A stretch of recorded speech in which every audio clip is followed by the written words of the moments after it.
sa update sa bagyong Igme na nabuo po alas 2 po kaninang hapon. Ang update po na ito ay mula sa ating pinalabas na bulletin kaninang alas 5 ng hapon. So ang low pressure area po, silangan po ng extreme northern Luzon ay isa ng ganap na bagyo at tinawag po natin itong bagyong Igme. Huli pong namataan ito sa layong 530 km, hilagang silangan ng Itbayat, Batanes. Taglay po ang lakas na hangin na 55 km per hour malapit sa gitna at pagbugsong umaabot naman po hanggang 70 km per hour. Ang bagyong Igme po ay inaasahan po nating kikilos pahilagang kanluran sa bilis na 15 km per hour. Ito po ang kanyang track. At inaasahan po natin na hanggang Sunday po ng umaga ay patuloy nakikilos ito pakanluran, hilagang kanluran. Inaasahan naman pong mag-exit po ito ng Philippine Area of Responsibility ng Linggo at inaasahan din pong paglabas po ng Philippine Area of Responsibility ay hihina na rin po ito bilang low pressure area.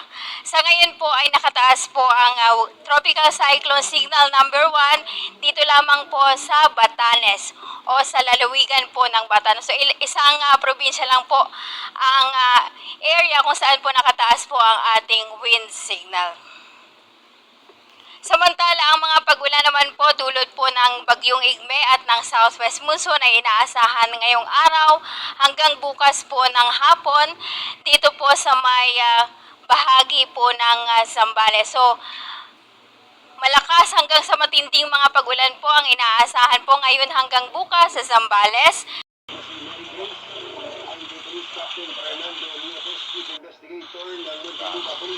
Samantala katamtaman hanggang sa kung minsan ay malalakas na mga pag-ulan naman sa Ilocos Region, Babuyan Islands at Bataan. Samantala po, dahil naman po sa habagat pa rin po ay inaasahan po na magiging katamtaman hanggang sa malakas din po ang mga pag-ulan dito po sa Pangasinan, dito po sa Zambales at Bataan simula bukas po ng hapon hanggang sa Linggo po ng hapon. Samantala yung direktang epekto naman po ng ulan na dala po ng bagyong Igme, naasahan po na magbibigay na ng katamtaman hanggang sa kung minsan ay malakas na pag-ulan dito po sa may Batanes. Samantala bukas naman po ng hapon hanggang sa Linggo po ng hapon ay inaasahan na malakas hanggang sa mga matitinding mga pag-ulan ang inaasahan po sa Batanes pa rin at katamtaman hanggang sa kung minsan ay malalakas na mga pag-ulan naman po dito sa Cagayan kasama na po